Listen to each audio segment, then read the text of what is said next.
Bueno, para eso vamos a hablar con Luis Vicat, abogado y licenciado en seguridad. Hola Luis, ¿cómo estás? Te saluda Franco. Buenas tardes, un gusto escucharlos. No, el gusto es nuestro, ¿todo bien? Todo bien, todo en orden. Bueno, estamos hablando un poco de este tema de los secuestros virtuales y bueno, la primera pregunta sería, ¿por qué crees, no, que actualmente hay un boom importante en la Argentina de este tipo de secuestros? Bueno, porque en realidad 1 de cada 10 tiene éxito. Esto Sí. ya hace que en la regla capitalista de oferta-demanda, si la cosa tiene éxito, se sigue aplicando. Y nosotros tenemos centenares de tentativas de secuestros virtuales por día, de los cuales algunas decenas tienen éxito. Por lo tanto, se transforma en un negocio muy redituable. De hecho, una banda que cayó hace poco tiempo atrás realizaba unos 130 llamados por noche, de los cuales más o menos 10, 12 daban resultado, y era una banda que había acumulado un capital muy importante, ¿no? Sí, obviamente, un 10% por noche, pero ganaba bastante con esos secuestros. Y promedio son 5.000, mínimo 6.000 pesos, que es lo que se pacta un secuestro virtual, ya sea en elementos, joyas o dinero en efectivo, porque reconozcamos que este delito ha mutado con el tiempo. Esto se comenzó cobrando con tarjetas de crédito telefónico al modo americano. Este, Sí. este delito proviene de Norteamérica, en realidad, de las cárceles. Y luego, hoy por hoy, este delito ganó la calle en Argentina, salió del ámbito exclusivamente carcelario, y hoy por hoy hay bandas que se dedican y que cobran el rescate en una suerte de delivery. Pasan por la casa en una moto, lo cobran y luego desaparecen. O sea que esto ya se ha transformado muchísimo. ¿Y cuál es la metodología que ejercen los secuestradores con la víctima, con el que sería el que recibe el llamado? Bueno, justamente las características de este delito, que en realidad no es secuestro desde el punto de vista técnico, sino que es una tentativa de Sí. estafa, o estafa cuando se logra. Las características son tres de este delito: son sorpresa, temor y rapidez. Son las tres cosas que caracterizan este delito. Primero, la sorpresa, porque la víctima generalmente es tomada desprevenida, en horas de la madrugada, Sí. en horas nocturnas, en ciertos feriados. Luego, el temor, porque durante el acting de la charla no se deja pensar a la víctima, no se le permite racionalizar la cuestión. Y de pronto también la rapidez. Esta rapidez en el cobro del rescate supuestamente hace que este delito muchas veces en un 10% tenga éxito. ¿Qué pasa? Hay una explicación muy fácil. Nuestro cerebro tiende a completar los casilleros vacíos de información cuando tiene una suerte de noticia. Entonces, cuando de pronto llaman a las 3:30 de la mañana y comienzan a actuar los actores, por decirlo así, los que hacen el acting en el secuestro, que son los aulladores o las lloronas, que es gente que justamente hace un acting y de pronto finge ser un adolescente o finge ser un chico que está secuestrado y que está siendo golpeado, y lloran y gritan. El cerebro, si nosotros tenemos un hijo adolescente que está afuera, une la información dispersa y lo transforma en una realidad. Es decir, nosotros tendemos a creer que se trata de nuestro hijo. De hecho, ha habido el vicerrector de la Universidad de La Matanza, que fue víctima de un secuestro virtual. Justamente creía, hasta después del secuestro no podía entender, Sí. porque él decía: yo escuché la voz de mi hija, porque el cerebro tiende a hacer concretar la ilusión este pase de magia del secuestro virtual, y completa la información. Y esta es la base del éxito de ellos. Hola Luis, te saluda Agustín Juárez, mucho gusto. Agustín, encantado. Y para saber, ¿qué es lo que debe hacer uno durante el llamado para no caer en la trampa de quien llama? Bueno, en realidad lo que debemos tener es un plan de contingencias y seguridad familiar. Todo el mundo debe estar sabiendo dónde vamos. Nunca hay que apagar el teléfono celular, ni siquiera es cuando entramos a un cine, por ejemplo, que nos piden que apaguemos los teléfonos celulares. Hay que dejarlo en modo mudo, pero que vibre. Entonces vamos a tener noticias si alguien nos está llamando, porque muchas veces una de las tácticas de los secuestradores virtuales es colocar productoras, entre comillas, promotoras, en las entradas de algunos cines, y entonces nos entregan un formulario. En el formulario nos prometen el regalo de un viaje en un sorteo, y lo único que nos preguntan es un número de teléfono de línea para poder avisarnos si hemos sido sorteados, y el Sí. nombre de pila. La promotora al mismo tiempo llena las características con las cuales estamos vestidos, la futura supuesta víctima del secuestro. Entonces luego llaman, y el nombre de pila solamente. Luego llaman al teléfono de línea cuando nosotros apagamos el teléfono en el cine y dicen, tenemos a Luciana secuestrada y está vestida con un vestidito rojo, etcétera, etcétera. Esto hace que la gente que están recibiendo el llamado lo crea, intente conectarse con el celular de Luciana, pero este está apagado porque está dentro del cine. Sí. Esto es una de las formas de que tengan éxito, ¿no? Claro. Lo que hay que hacer, por supuesto, es, en principio, nunca responder asertivamente una pregunta.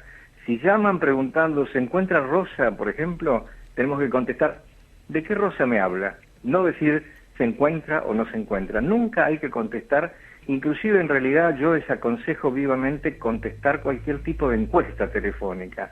Lamentablemente algunos telemarketers me van a odiar, pero las encuestas telefónicas no hay que contestarlas. Esto es ejercer el principio de discreción pasiva, es decir, no dar información, o ejercer el principio de discreción activa, dar información falsa. Si nos preguntan cuántos son de familia, 28. ¿Tienen perros? 2 Rottweilers. ¿Tienen armas en su casa? 3 ametralladoras, etcétera. Mentir para justamente confundir al oponente y eventualmente desincentivarlo, ¿no? Hola, ¿qué tal, Luis? Te saluda Hernán, un gusto, ¿cómo estás? Hernán, encantado. Igualmente. Luis, bueno, te quería contar que, bueno, como ya sabes, nosotros vivimos en una era muy tecnológica en la que básicamente damos todos nuestros perfiles en las redes sociales. ¿Vos crees que esto es una herramienta para estas bandas delictivas? De hecho lo es, justamente. Sí, ¿no? De hecho lo es. Es decir, el Internet es una herramienta que es maravillosa, pero es como el agua. Puede salvar la vida en un desierto, pero puede ahogar en el medio del mar. De pronto los peligros de la tecnología y sobre todo de las redes sociales es el mal uso que nosotros inclusive inadvertidamente le damos. Nosotros somos máquinas de transpirar información y a través de las redes sociales muchas veces solamente el interpretar una foto, solamente una foto fija de una reunión familiar, nos va a dar idea del nivel cultural, del nivel comercial, del nivel económico de la familia y una serie de datos más. Por supuesto tenemos que tener mucha cautela cuando publicamos algo en la red social porque nunca sabemos quién lo va a ver y además tenemos que tener en cuenta que una vez que se publicó eso va a seguir dando vueltas ad infinitum, digamos, ¿no? Y vos antes decías que los secuestradores se informaban a partir, un ejemplo, ¿no? De las encuestas que iban realizando. Para elegir a las familias a las que llaman, ¿son elegidas al voleo o son elegidas respecto a una guía o de algún lado? De las dos maneras, de 3 maneras distintas. La primera es con inteligencia previa o información previa. Muchas veces la abuela va a la verdulería o al kiosco y comenta ciertos detalles de la familia, o el dependiente de la verdulería, claro, no tengo nada en contra de los dependientes de verdulería, pero el dependiente, el muchacho que se encarga de cargar los coliflores en la verdulería, escucha las charlas y va sacando información y esa información luego se puede transmitir a las bandas de secuestradores, eventualmente. Y por otra parte, muchas veces se hace una georreferenciación. Por ejemplo, esta banda de gitanos que cayó hace un tiempo el atrás, año pasado. Exactamente, que hacía 130 llamados por noche, georreferenciaba una zona, es decir, tomaba una manzana y en esa manzana comenzaba, hay instrumentos inclusive en internet como para tomar un número de teléfono y saber la dirección, y luego comenzaban a tomar direcciones paralelas y hacían 20 llamadas en la misma manzana en la misma noche. O sea que también se georreferencia, pero las modalidades de los secuestradores virtuales son distintas, ¿no? Es decir, a veces tienen datos, a veces es al voleo, a veces hay una variable que es terrible, que es la del accidente, el falso accidente, cuando nos llaman diciendo que hay un familiar, que si la que atiende es femenina dicen que es un masculino, digamos, remedando el lenguaje policíaco, digamos, y le dicen que se quede tranquila a la víctima, que no hay ningún problema porque inmediatamente va una brigada y la va a trasladar al hospital de que se trate porque tenía ese número telefónico. Cuando la víctima accede, aparece un auto particular con una luz azul arriba y la víctima en ese momento que ya hiló todo, accede a franquear el acceso al domicilio y es robada de pronto, ¿no? Bueno, y para ir cerrando, para la gente por ahí que nos está escuchando, ¿qué tips podés brindar vos para poder defenderse, ¿no?, de estos secuestros, tentativas, como vos dijiste, de estafa que están ocurriendo? Bueno, los tips yo los tengo en mi website, que es en Facebook, inclusive Seguridad y Sociedad, y básicamente es, cuando recibimos una llamada, nunca responder asertivamente, tratar de comunicarnos con el familiar de que se trate, y por supuesto, en el caso de que detectemos que se trata de una tentativa de secuestro, colgar inmediatamente, no enroscarnos, como dicen los chicos en la charla, y no insultarlo, porque ellos tienen nuestra ubicación geográfica real, Sí. a partir del número telefónico. Entonces podemos tener algún tipo de represalia de acuerdo a la banda de que se trate. Lo ideal es cortar la comunicación y generalmente no van a insistir. Una vez que la víctima o la supuesta víctima o la tentativa de víctima no hizo lugar al delito, ellos cortan y intentan con otra persona. Luis, ¿no hay forma de denunciar esto? Sí, la forma es la usual ante cualquier tentativa de delito, es comunicarse con la autoridad policial, denunciarlo. Es bueno que se denuncien. Muchos de los secuestros virtuales no se denuncian, en algunos casos por vergüenza, en otros casos porque se entiende que es una pérdida de tiempo, pero lo ideal es denunciarlos porque las autoridades con esto configuran lo que se llaman mapas del delito.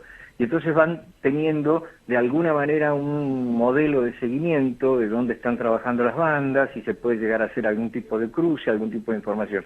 Siempre hay que denunciar, aunque signifique una pérdida de tiempo, porque seguridad es sinónimo de solidaridad, y entonces entre todos podemos llegar a lograr que este delito se acote. Bueno, muchas gracias por todo lo que nos brindaste, Luis, y bueno, esperemos que la gente que nos haya escuchado empiece a hacer lo que vos nos comentaste. Un gusto y hasta siempre, ¿eh? No, el gusto es nuestro, Luis.